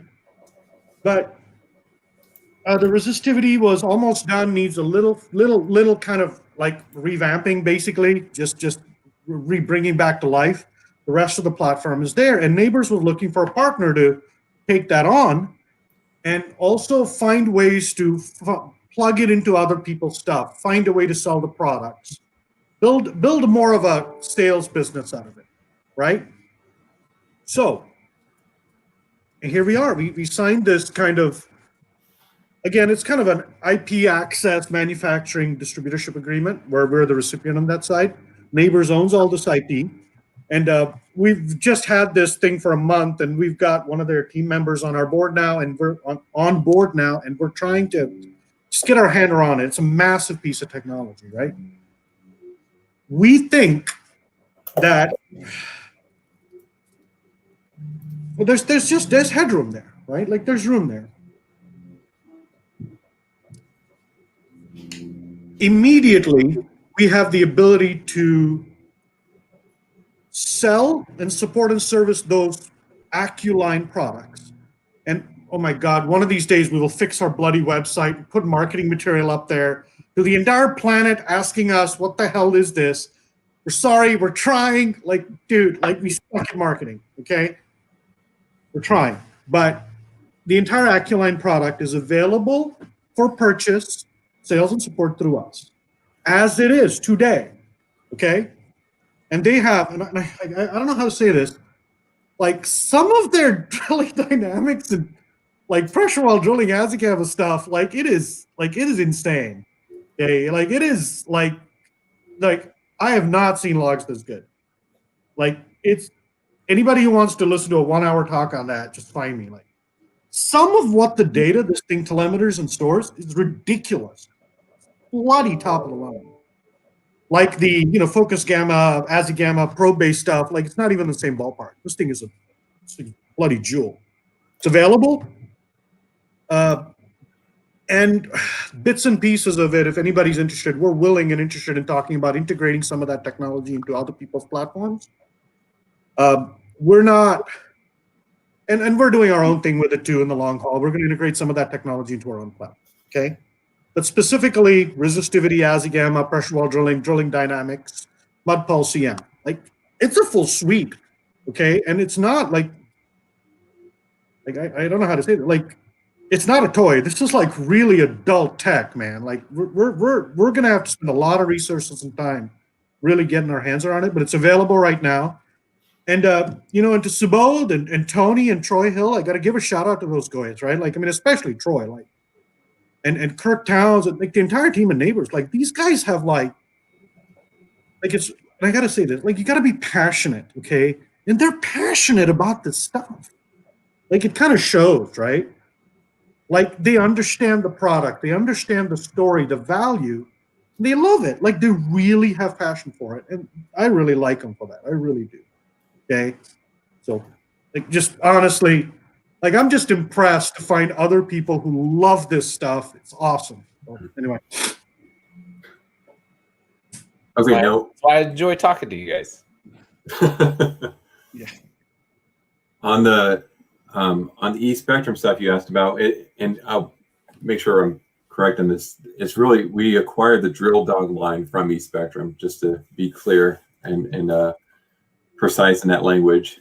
So we have, I think we signed that deal mid-June or so, and we've got everything. We've got all the IP, all the we've got it. Sorry, I was going to say shit ton. I won't say shit ton. That's unprofessional. We have a lot of assets inventory that needs to be organized. But we have the ability to rent a kit from the drill dog line. We have the ability to take that IP, which is pretty mature. I mean, when we bought it, the e-spectrum guys sold that off. They sold about 40 to 50 strings. I forget the exact number. And a lot of those went to repeat customers. So we knew the technology was good. Otherwise, you would only see, people buying onesie, twosies and never coming back. So they've got some good technology there. I think we like this. We're not sure exactly what we're going to do with it. We understand what we have now, I think, a little bit better. And we're going to figure out what we do with it going forward, whether it's dual telemetry or EM only, or even the HDD market. Like there's so many paths for this to go forward. We just don't have a clear idea on that, and that kind of goes to what we were talking about earlier, which is partnerships with directional companies can help us mitigate that risk. We can make these things, build these things, and hope they come. But if we spend a lot of time on these products, then and no one buys it at the end, it's kind of a waste of everyone's resources. So we'd love to find someone who would partner with us on these technologies that we have. We've even gone around trying to see if anyone would be interested in a complete 200C tool. We've been calling it Helios internally. And we've talked to several different directional companies about it, but no one's, everyone's being cautious, and I understand why. But if we had a little bit of a commitment from somebody, then we could really develop a nice, futuristic tool. What we talked about earlier: faster, hotter, better, and get that out the door too. So we've got a lot of things on our plate. We've got a lot of technology we have access to. We're just trying to figure out which technology to push forward. Well, Yeah, if anybody wants really sexy EM stuff, call BJ. Like, we need to find a way, because again, it's another one of those, we have a lot of opportunity and a lot of technology, okay? Like, to be honest with you, we're drowning in technology right now, in case you haven't noticed, all right? We're drowning in technology, and we're not like a giant mega corporation. We're a pretty small outfit, okay? The core team of engineering and guys is 5, 6, 7, 8, something like that. Like, we're a small team of guys. We are trying not to do the build it and they will come stuff, okay? We're not going to go out and do that again. Done it before. We actually want customers to come to us and say, you have a lot of technology. We need widget Y. And we'll build it for you. But we have the Spectrum stuff is again, like the level of sophistication of some of this stuff is surprising to me, okay? Their code stuff, their firmware stuff is just brilliant, like rock solid, some of the stuff they've got in there. We have a lot of headroom. So that's the EM part of our future strategy, which basically is, we don't know what we're going to do. Somebody find out. If you guys want to, let us know. That's that. Well, with that, I will say thank you guys so much for being on the show today. Are you done? Like, dude, like we just got started. Oh my gosh. Are you just now getting fired up and ready to just like I haven't even started drinking the rum yet.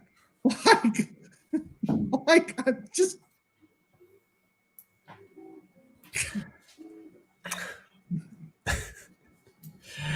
everybody out there, I want to say thank you guys all for watching us.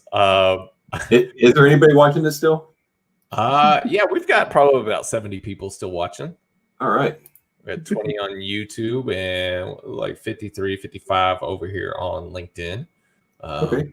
Not as many comments coming through. A lot of people saying, congrats, laughing, and enjoying the show. There's a lot more humor in today's show than normal. That's why I knew this was going to be an awesome interview. I knew this was going to be great. we haven't actually talked anything about MWD at all. I don't know if you know that or not, or hip hop. Like we haven't done any of the things you promised. Like you queue up your audience for all this stuff, and you're not delivering shit today. like, come on, man. Let's talk about. Hold on. There now, Manoj is muted because I do have that power to be able to do this. So we've got David Hicks that says, "Very enjoyable conversation, guys." Daniel, my business partner, says, "Very unique show this week." Daniel, thank you so much for watching. Jenny Wilson says, "Need more hip hop. Please do not egg on." Egging on. Okay, yeah, we're just getting a whole bunch of. Oh wait, here we go. Andrew Quinlan says, "Great show." I know I've said like we could go on forever. I don't want to do it over 2 hours. I mean, I didn't think we'd go this long. We can always come back, I guess. That is a great idea. I would love to be able to have you guys come back on the show again. Actually, I'd love to do it in person at some point in time. And now I will unmute Manoj and let him. And then June says, "Informative. Chat with you guys later." So, hey June. So, any last words there, Manoj? You can talk about pirates, gangster rap, hip hop, whatever you want to do. The floor is yours. You understand that BJ is a much, much bigger gangster rap and hip hop fan than I am, right? Like, yeah, but you're the one saying you wanted to talk about it. Look, I'm crazy on the outside. He's crazy on the inside. Like, don't ever forget that, all right? Like, BJ's this ball of restrained, like, complicated story. Like, he listens to more, like, hardcore shit than I ever do. So, you should ask him. No one's tuning in for that. They don't care. I just want to put this one up there. Big Rap says they still have the barbershops closed in the Dallas area. Look, I mean, basically, Dallas, Fort Worth area. Don't forget, they're in the Fort Worth area. So I'm the opposite of Gibson right now. So if you took all this hair, put it right here, I look just like him. Put some hipster glasses on. I'm Gibson. Just hey now. I'll just be sexy with long hair, Nick. That's all that is, Mr. Brown. And I will say this: there was a couple of people that I think. Oh, that's a good idea. Now you can have your glasses on. That looks cool. Great job, guys. Always enjoyed. Who was it was saying? I think Erdos or Ken from Erdos Miller said he was disappointed that BJ and I were not in pirate costumes. BJ is the only one not wearing anything pirate related. I do have mine. And then I think Patty Murphy. There's a couple other comments in there that was saying. Hey, I'm not showing you my legs. I might have a peg leg, so don't worry.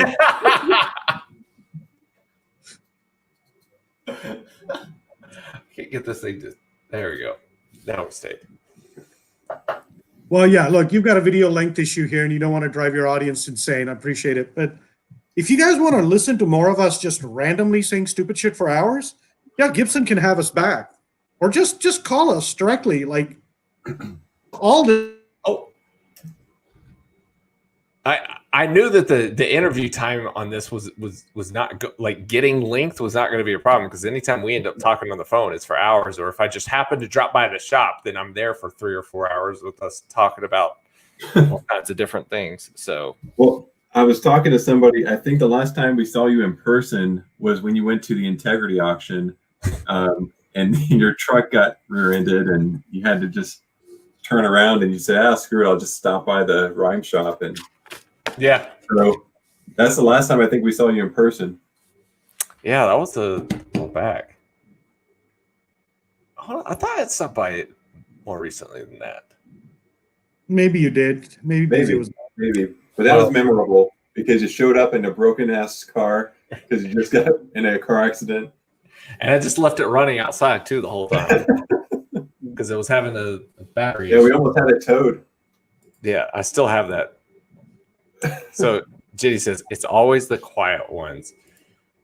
Halloween show. Yeah, just about. Oh, somebody's watching from Facebook. Oh my gosh. That's amazing. So, all right. Patty Murphy says, excellent show, guys. Thanks to David Manoj, BJ. Anyways, guys, I'm going to do a show next week. I don't have an official guest next week. Maybe I'll just have BJ and Manoj come back again, and we can talk about even more random stuff. Maybe the audience will ask more questions at that time. We didn't get too many questions from the audience today, but that's all right. We had a lot of great conversation. So next week's show, if I don't line up a guest or whatever, then what I'll do is I'm probably just going to put the link to join the show in the live cast, and so anybody can just join in and start talking. If you want to do a minute self pitch to be able to get a job, you can do that. You want to talk about your company, your business, whatever. We'll just wing it. We'll do it live. We'll just do it live. Thanks to everybody out there for watching. We really do appreciate it. And thanks to everybody for supporting the show. If you guys would like, share, subscribe, do all the social media things. But if anything, please, I'm begging you guys, please subscribe to the YouTube channel. I'm trying to do a special live stream, but I can't do it until I have 1,000 subscribers on YouTube. Still not there yet. Trying to be able to get to it. Any last words out of you two up above me? I apologize for all my earlier comments. Please don't hurt me. These comments were made by the persons themselves and not the companies that they potentially represent. Something well, like that. I'll say, this has been a tough year. I hope we see a larger rig count soon, and I appreciate all the customers we have. Appreciate all the feedback we get from them. Appreciate the vendors working with us. It's been a tough year, and I think we've done well pulling all together. So I'll leave it at that. All right, guys. And as always, the way I end the show, let me hit the button thing so I get this all ready to go so I don't miss it. As always, know your industry.